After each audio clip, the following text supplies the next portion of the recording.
It's time to break down the Buffalo Bills Week 6 opponent, the challenges they present, and what the Bills need to do to deal with them today on Locked On Bills.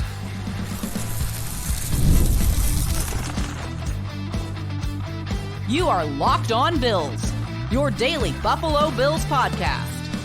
Part of the Locked On Podcast Network, your team every day. What's up, Bills Mafia? It's Joe Marino, author of Go Bills and Buffalo's Run, also the co-host of the Locked On NFL Scouting Podcast, and I'm your host of Locked On Bills. Want to thank you for making Locked On Bills your first listen every day, and a big welcome and shout out to our everydayers. You know who you are. Those of you who never miss a single episode, I appreciate y'all being here very, very much. I'd also like to invite you to subscribe or follow for free on YouTube or wherever you listen to podcasts. We're part of the Locked On Podcast Network, your team every day. Today's episode is brought to you by FanDuel. Place your first $5 bet and you'll get started with $200 in bonus bets guaranteed. Just visit FanDuel.com to get started. Well, folks, it's time for a primer. Let's get ready for Week 6, Monday Night Football. Bills, Jets. Let's talk about it. Bills on the road in Week 6 to face the New York Jets. The game will be played on Monday, October 12th, 8:15 p.m. Eastern Time at MetLife Stadium in East Rutherford, New Jersey. The game will be broadcasted on ESPN. Joe Buck is on the play-by-play. Troy Aikman is the game analyst. Lisa Salter and Laura Rutledge are the sideline reporters. This will be the 128th all-time meeting between the Bills and Jets, and the Bills are 69-58 all-time against the Jets. So McDermott, 9-5 career against the Jets. Of course, last year, the Bills and Jets split their two games. Week 1, the Bills lost at MetLife, Monday Night Football, in overtime. The game that Aaron Rodgers got injured, and then the Jets won with the punt return for a touchdown in overtime after Josh Allen just had a dreadful performance. And then the Bills bounced back, beat the Jets 32-6 later on in the season. The Bills enter this game 3-2 in first place of the AFC East. The Jets are 2-3 so far to date. In Week 1, they lost to the 49ers 32-19. In Week 2, they beat the Titans 24-17. Week 3 on Thursday Night Football, they beat the Patriots 24-3. And they've dropped the last two. Week 4, 10-9 loss to the Broncos. Week 5, a 23-17 loss to the Vikings, a game that was played in London. So the Jets, in their return game from their trip to London to play the Vikings, they're hosting the Bills on Monday Night Football. Of course, the NFL gives teams the opportunity to have their bye after the London game, and the Jets said, no, we don't want that. And so this is what they get, the Bills at home on Monday Night Football. The head coach of the New York Jets, not Robert Saleh. He was canned this week. Jeff Ulbrich, the interim head coach, 47 years old. It's his first game, obviously, on the job. He's been the Jets defensive coordinator since 2021. Prior to that, he was the linebackers coach in Atlanta under Dan Quinn. And just some quick thoughts on the firing of Robert Saleh. I don't think much of Robert Saleh as a head coach. I think he's a good defensive mind. I think he's a very good defensive coordinator, but I think his ability to run an entire operation is very questionable, as evidenced by the last couple of seasons. And so I don't really see the harm in moving on from an at best okay head coach, if not a bottom tier head coach. And you're looking to galvanize your football team. And this happens, right? You see teams rally. It's a wake-up call, and I'm sure that the Jets are looking for a spark with this move. And so I think it's easy to clown the Jets and, talk about maybe Aaron Rodgers and his influence on things. And I think there's a lot of truth to all that. But in the reality of how this affects the New York Jets, I don't think it really hurts them. And if anything, they're probably going to get a spark from this. Or worst case scenario, you stick with Robert Saleh and continue to be a bumbling team that probably finishes 8-9. So as easy as it is to clown the Jets, and I certainly understand all of that, I think for them it might not be a bad idea based on them being 2-3, but 2 of those 3 losses are against NFC teams, and they're getting ready to face the Bills. They got Pittsburgh, they got Houston, They got New England. This is a big stretch of AFC games for them, so they're probably looking at this as their opportunity to kind of get back into it in a year where, things probably do look pretty wide open when it comes to the AFC East, when it comes to seedings in the AFC. The Jets are probably looking to get things on track, and this is their big way to get a spark. Whether they're right or wrong, we'll find out, but I don't think it's as ridiculous as a move as maybe some people were painting it out to be. Certainly, Saleh's had success on the defensive side of the ball, but being a head coach is the entire operation, and I think there's been plenty of questions outside of the defense as it relates to Saleh's leadership, and so I don't really see the harm in making the move, and a lot of that's rooted in, I think, that Robert Saleh is a bottom-tier NFL head coach. So Jeff Holbrook, it's his opportunity to do this. The quarterback of the Jets, you probably heard of this guy, Aaron Rodgers, 40 years old, 6'2", 225 pounds, was a first-round pick back in 2005 out of Cal by the Green Bay Packers. He spent 18 years in Green Bay. This is his second season with the Jets. Of course, missed basically all of his first season with the Jets after the Achilles injury against the Bills, 4 or 5 snaps into the game. Aaron Rodgers, of course, first ballot Hall of Famer, multi-time NFL MVP, 229 career starts. His teams have won 150 of those, a 150, 78-1 mark as the starting quarterback of his football team. So far in 2024, not really off to a very good start. He's completing 61% of his passes, 219 passing yards per game, 7 touchdowns, 4 interceptions, and a passer rating of 81.6. Let's get into the metrics a little bit. So far this year, he's minus 0.15 EPA, which is expected points added per dropback. That's 27th in the NFL. He's not going deep very often. 6% of his throws are deep, which means beyond 20 yards from the line of scrimmage. That's 27th in the NFL in frequency. On those throws, he's 3 of 11 for 76 yards and 3 touchdowns. So the 3 times he connected deep, it wound up being a touchdown. And then, of course, 8 incompletions on the other attempts. Yards after catch, 55% of his yards come after the catch. That's 9th in the NFL. Josh Allen's at 61%. That's second best in the league. He throws to his first read 68% of the time. That's 15th, so middle of the pack. Josh Allen dead last at 55%. Time to throw, 2.34 seconds. That's third highest in the NFL. Very quick triggered quarterback. Josh Allen is 2.71, which is 24th. Catchable ball percentage and accuracy metric, 74% of his passes are catchable. It's not very good. It's 25th in the NFL. And Josh Allen's catchable ball percentage has declined rapidly. It's at 71%, actually worse than Rodgers at 28%. Inaccurate throws, like a just completely an off-target throw percentage, that's at 19.2% for Aaron Rodgers. That's pretty frequent. Think about that. 1 in every 5 throws is not catchable. That's 24th in the NFL. Josh Allen just a tick better at 18.3%. Turnover-worthy throw percentage is 1.6%. That's third best in the NFL. Aaron Rodgers not really putting the ball in harm's way very often, even though he did have, I think recently is a 3-interception game against the Vikings is what he's coming off of, if I'm not mistaken. Josh Allen, turnover-worthy throw percentage is at 3.8%. His drop rate, 2.9%. That's 8th lowest in the NFL. And if Allen Lazard wasn't on the team, I think that'd be better. I think he's got 6 drops already this year, Allen Lazard. So he's the guy that's really killing that drop rate. He's pressured on 34% of dropbacks. That's 15th highest, so very much middle in the pack. But 24% of his pressure does result in sacks. So 1 in every 4 pressures on Aaron Rodgers is a sack. That's 12th highest in the NFL. Not a lot of play action, 21% play action. That's 29th in the NFL. That's lower than Josh Allen.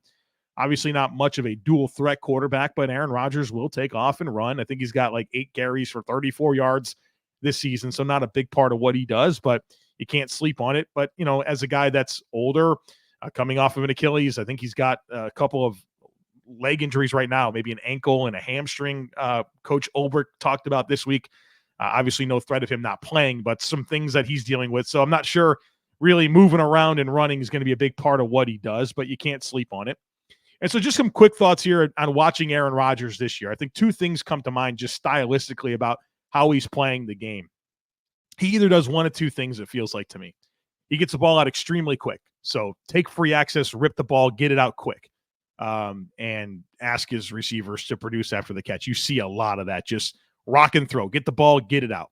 And then at other times where I feel like maybe he's wanting some more yardage and some more air yards, it feels like he's very much kind of picking out a matchup and just kind of locking onto it and maybe buy a little time and then rip it and see if he can complete the pass. He's not necessarily running the offense from a progression style perspective, very much just get it out quick, or, hey, I'm going to lock on. Maybe I like Garrett Wilson on this play. He threw it to him 22 times against the Vikings. Alan Lazard, kind of their number 2 guy. Mike Williams, just kind of wait and see and just kind of rip it. So that's where he's at. And Aaron Rodgers has always been very much a chemistry type player, develops a lot of feel with his targets and can do that. He's gotten away with that for a long time. I think it's difficult under these circumstances where this is only his, I mean, if you really want to count the 1 5-snap experience last year, it's only like his 6th game really with these players.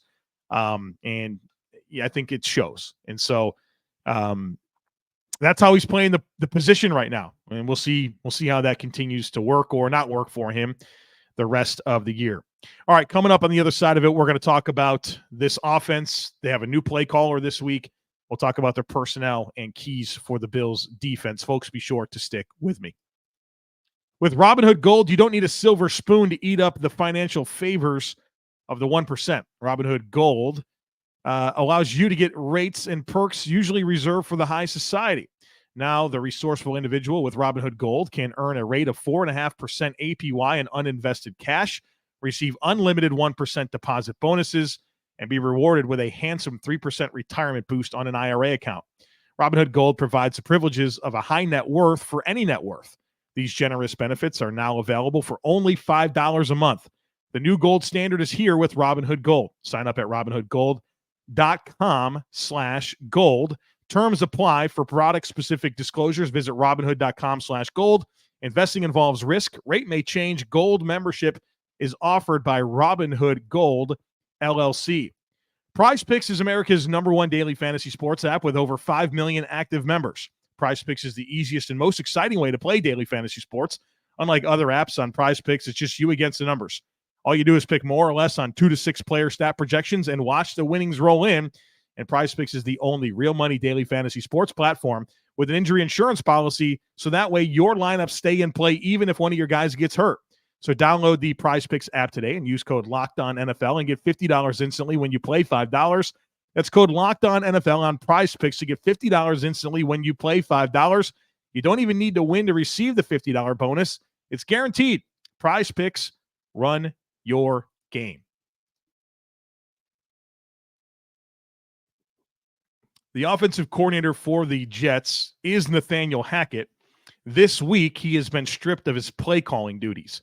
Todd Downing is now your offensive play caller. And so Todd Downing has been the Jets passing game coordinator for the last couple of seasons. And so he's not like a brand new name or face or voice in the room. He's been around, but he hasn't been the play caller. That's been Nathaniel Hackett. He does have offensive coordinator and play calling experience prior to this. He was the Titans offensive coordinator in 2021 and 2022. He was a Raiders offensive coordinator in 2017. Obviously, this would be the first game that he called or calls with Aaron Rodgers, but he has spent time as the passing game coordinator. So it shouldn't be completely foreign, but obviously a new layer to their operation this week offensively. And the reason they made a switch is because the Jets offense just has not functioned very well this season. So far, they're 25th in scoring at 18 points per game. They throw the ball 64% of the time. That's third highest in terms of pass rate. They run it 36% of the time, which is, of course, third lowest in terms of run rate. They're 24th in expected points added, EPA per play on offense. They're 21st per pass, 24th in run down EPA. And their run blocking has been very poor. 0.71 adjusted yards before contact per rush. That's dead last in the NFL, comfortably dead last. The Bills are very good at that. They're 10th at 2.2 adjusted yards before contact. So only 0.71 yards before one of their ball carriers gets touched on a rundown. They convert 42% of their third downs, which is 10th best in the league. They score a touchdown 62% of the time that they get to the red zone, which is 11th in the NFL. Let's talk about their personnel here. I think their best player on offense is wide receiver Garrett Wilson. He's their number one option in the passing game. This is his third season. And with Zach Wilson and a bad Jets offense, and I guess this one's still bad, he's had 1,000 yards in back-to-back years his first 2 years in the season, despite very unstable quarterback play. The number two receiver is Allen Lazard, big-bodied, very Gabe Davis-like to me in terms of style of player, including the drop frequency. That's definitely part of Allen Lazard's game. I think his drop rate this year is like 23%. Then Mike Williams, the long-term Charger, big-bodied, 50-50 ball guy, can win on the perimeter, one of those types of players. And then they have Xavier Gibson, who's more of a returner, but he would be the fourth option in terms of wide receivers. Garrett Wilson, obviously a do-everything player. Not much of a deep threat, I would say, but route running, yards after catch, creating space, he's very good. Hasn't really been a vertical threat, but a good number one receiver, a good young player in the league. At tight end, Tyler Conklin's the starter, athletic, solid all-around player, has some ability with the ball in his hands, has the athleticism to stress the seam a little bit. He's a good starter. I don't know that he's a game changer, but you can do a whole lot worse for your starting tight end than Tyler Conklin. The number two there is Jeremy Ruckert, big-bodied, very much your normal baseline skill across the board, number two tight end in the NFL. Their running back is Breece Hall. A lot of hype for him. With his big play ability. Hasn't really happened this year. He's only averaging 3 yards per carry. Certainly know that he's a potent back, but the production hasn't been there to this point. Then they have a rookie as the complementary player, Braylon Allen, big-bodied guy out of Wisconsin. He's averaging 4.5 yards per carry this year, so another 1.5 yards per run than what Breece Hall is getting. Like I said, big-bodied guy that, Breece Hall's not small, but he's kind of known more for his explosiveness. Braylon Allen, more of your downhill between the tackles runner. The order of the weapons in the passing game, Garrett Wilson is their number one. Their number two in terms of targets is comfortably Allen Lazard, who comes over from Green Bay and certainly had a lot of pedigree and time with Rodgers prior to this opportunity. Breece Hall is the guy they throw to the third most, then Tyler Conklin, then Mike Williams. Those would be your and that's what they're telling us with their target distribution. That's how it goes in terms of the pecking order. The offensive line, there's quite a bit different here from last year. 3 new starters, including their left tackle, Tyron Smith, longtime Dallas Cowboy. At times throughout his career, one of the premier left tackles in the game. He's had a lot of injuries. I don't think he's an elite player anymore, but he's probably at least a serviceable guy at left tackle. Their left guard is John Simpson, who comes over from the Baltimore Ravens. Big-bodied player that's supposed to be a good run blocker. He's their left guard, an experienced player in the league. Their center is Joe Tippmann, a second-year player out of Wisconsin. Good-looking young center. I think he's going to be one of the better centers in the league for a long time. He's in his second year. Their right guard is Elijah Vera Tucker, a first-round pick a few years ago. Anytime he's healthy, he's been good, and he's healthy right now, and he's playing pretty well. And he's getting the chance to be their right guard. He's played a couple of different spots for them on this offensive line so far. And their right tackle is Morgan Moses, another player that was with the Baltimore Ravens last year.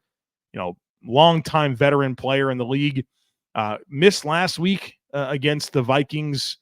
He's supposed to be back this week. At least that's the impression I got from listening to Jeff Ulbricht's press conference last week. Olu Fashanu, their first-round pick out of Penn State, started at right tackle, and that was a very uneven performance for him. So they got a veteran offensive line with a young player in Tippmann at center, and I think it's still coming together. The sum of it feels like should be a decent group, but again, 3 new starters with a rookie or second-year center. You could tell they're still kind of finding their way as a unit. So what are my keys for the Bills on defense against this Jets offense? Number one, their best player is Garrett Wilson. You got to have the right plan for him. He'll play a lot on the outside, but they put him in the slot 33% of the time so far this year. And I'm sure if Taron Johnson's not available, the Jets will do what the Texans did last week with Stephon Diggs and find ways to get Garrett Wilson on Cam Lewis, to get him on safeties, to get him on linebackers. And if so, that'd be a problem for the Bills. So you gotta know where Garrett Wilson is and be prepared to defend him. Again, 22 targets last week. This is the guy that Aaron Rodgers wants to throw the football to, and he should. It's their best player. Number 2 is get your simulated pressures figured out. I think this is a good opportunity to show some different pressure looks, but not necessarily send a bunch of players. You looked at this Jets team the last couple of weeks against Denver and the Vikings, and those are 2 teams that are great at simulated pressures. And I would tap into it the best you can. Give them your best stuff. And I think coupled with that, the Bills have leaned into this third down package on defense where they will play man coverage and then have this blitz package with it, and it's just not been effective at all.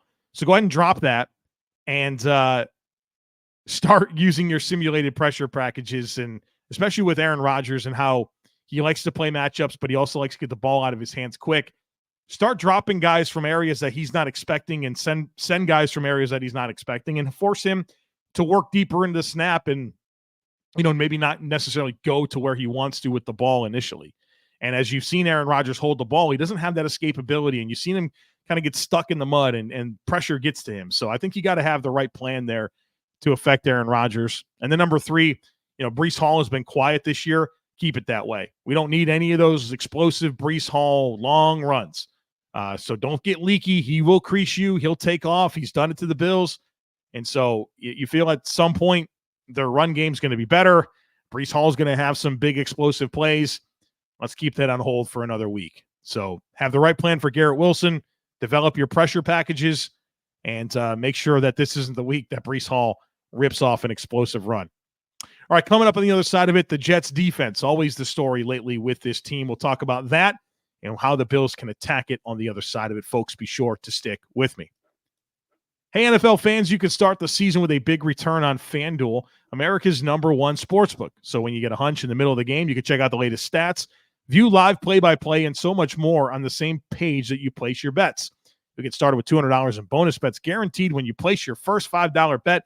And folks have been having a lot of fun with the live in-game bets. You can go on there and it'll say, okay, the next possession for whatever team, is this player going to catch a pass, or what's the result of the drive? And that's been a really fun, in addition to getting in on player props and all the other lines available over at FanDuel. So check it out.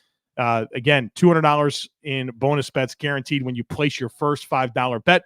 That's all available for you on FanDuel.com, which is America's #1 sportsbook. All right, let's talk about this defense that is coordinated by their head coach, Jeff Ulbrich. Has been their defensive coordinator since 2021. And they've been good. Top 5 in total defense each of the last 3 seasons.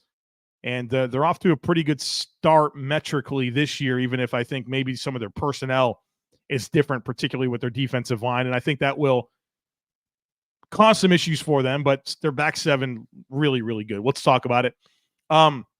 This defense structurally very similar to Houston, which would make sense because the Houston Texans are a carbon copy of what San Francisco has built, and defensively, and both sides of the ball. DeMeco Ryans was with San Francisco under Robert Saleh, right? He replaces Robert Saleh as their defensive coordinator. And so very much a lot of those same principles and defensive structure that the Bills dealt with last week against Houston will be in play again this week. They run 36% man coverage. That's 6th highest in the NFL. They run 1 high middle of the field close coverage, the 9th highest of any team in the NFL. They run the 6th least amount of zone. So we'll find out if Joe Brady and Josh Allen have some new answers for this type of defense, because it's coming once again. And I think this is probably the best back 7 personnel they've faced all season long. Metrics that matter: they give up 17 points per game. That's 7th in the league. 4th in EPA per play. That's 4th best. 3rd best in EPA per pass. 10th best in EPA per rush. They give up a 3rd down conversion 32% of the time. That's 10th best in the league. They gave up a touchdown in the red zone only 42% of the time. That is 6th best in the league. Now, they're metrically very, very strong. I think there's probably something to be said for the teams they've played. They get the 49ers in week 1, and they got smoked, gave up 32 points over 400 yards. Then they played the Will Levis Titans, the Jacoby Brissett Patriots on a short week, the Bo Nix Broncos, and the Vikings last week in London. And this is Sam Darnold's turned back into Sam Darnold over the last game and a half. So I know the Vikings like, oh, yeah, they played the Vikings. Well, I don't know. I think that that offense has really regressed over the last game and a half against, of course, the Jets. And then was it the Packers they played the week before? So I think that regression to the norm is happening. So I'm not trying to take anything away from their metrics, but I do think if you want to talk about opponents, boy, they've faced a really soft slate of offenses, and maybe the Bills' offense stinks too. We'll find out. Their personnel, their best player to me up front is Quinnen Williams at defensive tackle. It's been kind of quiet to start this year. Obviously, one of the more dynamic playmaking presences at defensive tackle in the league. He's been quiet though. And his running mate is Javon Kinlaw, who comes over from San Francisco, was a first-round pick, has been a bust as a first-round pick. He's got some athleticism, but he's not really been an impact player in the league. He's their starter opposite of Quinnen Williams. Then they have a couple of very undersized backups in Jalen Holmes and Solomon Thomas, guys that kind of are tweeners between edge rushers and interior guys that I think are kind of serviceable NASCAR package players, but not ideal backup defensive tackles. They could get Lecky Fotu back this week. Big bot. He's like 340 pounds. He'd be like a big nose tackle. And Coach Olbrich was talking about him in his press conference this week and sounded pretty excited about him. So we'll see if he comes back. And if so, I think he gives them more size up front. I'm not really ever thought of him as a quality player, but as a rotational piece that gives them some beef, he can certainly do that. Their edge rushers very depleted here. Jermaine Johnson, good-looking young player. He's out for the year. And Hassan Reddick, who they traded for, who's really good, he's not showing up with that contract dispute. So they're leaning into Will McDonald, who was their first-round pick last year. He has some sack production this year. I think if you look at those sacks, a lot of those found him more than he found them. And his run defense has been pretty dreadful. It's obviously a first-round pick for a reason. I didn't value him in that range, but I think if you look at him and see that he has like 6 sacks, I don't think it tells the story. I think he has 19 pressures in 6 games, and 6 of those are sacks. And again, look at the reel. Look at the reel. Some of the goofiest sacks you'll ever see. Michael Clemens is his running mate as a starter. Him and Dion Dawkins are not best friends. So that should be funny to watch that play out. I think Michael Clemens is a good third defensive end. I don't know that you want him to be a starter. At line, and then their backups, because they rotate a lot. Tack McKinley, who was like a first-round pick several years ago, trying to get his career back on track. He made the team. He'll play. And then Eric Watts, who I think is a young player with a low pedigree that we just haven't learned that much about. So all these guys are going to play. You would feel like the impact guy is Quinnen Williams. We'll see how it comes together on Sunday. Linebackers, they'll have Quincy Williams, who has developed into one of the better young linebackers in the league, can run, cover, play in space. He's very good. And we'll see if they get C.J. Mosley back, who's, of course, the quarterback of the defense, a very outstanding starter. He's been hurt. Maybe they get him back. If not, it'll be Jamian Sherwood, who has filled in very well. He's a young player that's kind of a safety convert to linebacker, and that transition's gone extremely well for them. And even if Mosley can't go, you could see if they do some 3 linebacker stuff, which might make sense against a team like the Bills. Sherwood to get some run, and he's a good kind of third backer. Their corner tandem is outstanding. Sauce Gardner, you know all about him, and DJ Reed. I think DJ Reed might be playing corner. Probably is.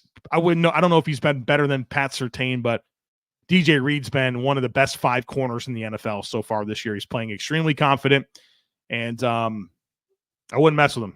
He's playing at a high level, and I don't think the Bills have great wide receiver talent to really stress either Sauce Gardner or DJ Reed. And so I'm sure they're going to – those guys will probably eat up the Bills' outside receivers. You know, I think even you think about MVS and Keon Coleman and Mac Hollins, Sauce Gardner is the perfect type of corner to deal with bigger physical receivers. And then DJ Reed is, kind of a even more upside in terms of foot quickness and mirror and match skill. It's a good outside pair of corners. I wouldn't mess with them. Their inside guy is Michael Carter. He might be injured. We'll see if he can go. If not, it'll be Isaiah Oliver in the slot. And so Michael Carter's a good starter in the slot. Isaiah Oliver has been a good depth player in the league for a while. So there's a drop off, but I wouldn't sleep on Oliver as a decent replacement. Then their safety tandem, Chuck Clark's a veteran, been in the league for a number of years, steady player. And then Tony Adams is kind of their up and coming guy. I think he was at UDFA out of Illinois maybe 3 or 4 years ago. And every time he's gotten a chance to play, he's done well and has become a starter for them. I think he's a solid player. So back seven's real good, especially if CJ Mosley's available, especially if Michael Carter's available. So you better win up front, where I think this defensive line doesn't have the talent or depth that it's had in recent years, because the back seven is really good. And obviously we have a lot of concern about this Bills passing game. And this will be a tough test. There's no doubt about it. And so let's get into my keys for the Bills on offense against this defense. Number one, take profits in the passing game. Like, you got to know where the defense is vulnerable, throw the ball there, rely on yards after catch. This isn't the week to force things. This isn't a week to manufacture getting the big plays in the passing game back. Like, you just got to do the smart right thing with the ball, take your profits and live with it. These guys are good in coverage. They've been together. It's a group that's played a lot of football together. They're disciplined within their scheme. You're not going to get them in busts. You don't have route runners to really separate and create space. Take your profits, check the ball down, and get yards after the catch. Number two is you got to get your protection schemes figured out. We've been talking about this for a number of weeks. I have a lot of confidence in the Bills' offensive line to pass block. It's the entire protection scheme that is failing.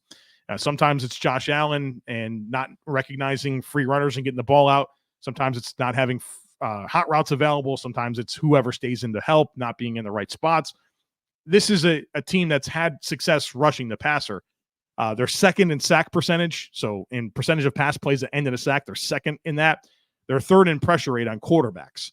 And again, the quarterback menu matters. Will Levis, Jacoby Brissett, Bo Nix, Sam Darnold. Like, that's not a great slate of quarterbacks. Those are very sackable players that hold on to the ball. But regardless, they should have a lot of confidence in their rush, especially against the Bills team that has given up like extremely high rates of pressure, over 40%. So it's a game where you kind of have to solidify that. And, they're not super blitz aggressive. They will rely on organic pressure. But you better have the right plan to deal with it, because you've allowed way too much pressure on the quarterback this year. And then number three is get your first down play calling figured out. Too much run lately. And so you got to mix in the pass. You got to mix in your play action on first down and quit just running the ball on first down. And what's disappointing is, like, even when the Bills get a good run on first down, it might be 2nd and 2 or 2nd and 3. It hasn't necessarily been synonymous with, okay, now we're going to move the sticks, right? We've seen too much of that as well. So mix in play action. You got to get your first down play calling figured out. So take profits in the passing game, protection schemes, first down play calling are my three keys. Real quick on special teams, veteran kicker and punter. And one thing about the Jets, their special teams have been really, really good for like the last 6 years. So for as poor of a team as the Jets have been, the special teams have been a bright spot for them. Their kicker is Greg Zuerlein, 36 years old. He's been their kicker since 2022. So far this year, he's 6 of 8, was 92% last year, 84% for his career. They are not interested in covering kicks. They only have had 14% of their kickoffs returned. That's 29th in frequency, so you can expect touchbacks most likely this week. Their punter is Thomas Morstead, 38 years old, excellent veteran punter. His EPA numbers this year have not been good, actually 5th worst in the NFL, but I've watched Thomas Morstead, I think, for the last 20 years. And while he doesn't have the most booming leg, he gets a lot of hang time, and his opportunities to pin teams deep, he is so good at that. So they got a good veteran punter. Maybe not the guy that you want to flip the field, but when it comes to control, accuracy, hang time, he can really, really excels there. And then the returner is Xavier Gibson, the guy that returned the punt return for a touchdown in overtime against the Bills last year in week 1. Is a good-looking young return guy that handles their punt and kick return. So obviously you don't want him to be the game changer against you this time around. So there you have it. Bills, Jets, could be a low-scoring affair. Both offenses needing to wake up. Obviously the Jets taking some very practical steps to try to do that. Obviously got to play better and execute. And for the Bills, 2 weeks in a row where the passing offense has been tough to reconcile, mixing in the run poorly. So 2 offenses that have a lot of questions. And the reality is on Monday night, someone's losing their 3rd in a row. Better not be the Bills, right? Better not be the Bills. Big week 6 matchup. All right, so we will have one more final conversation. We'll do final thoughts. We'll talk to Dr. Kyle Trimble of Banged Up Bills about injuries. We'll do the the predictions as well. So one more conversation that will drop either Sunday late or early Monday. So you have that coming your way. And then, of course, the Bills will play the Jets. We'll do all the post-game things that we do here on Locked On Bills. So don't miss anything. Make sure that you're subscribed. Would love it if you took a second to rate, review, and share the podcast. Have a great rest of your day. Go Bills. Look forward to catching up with you again real soon.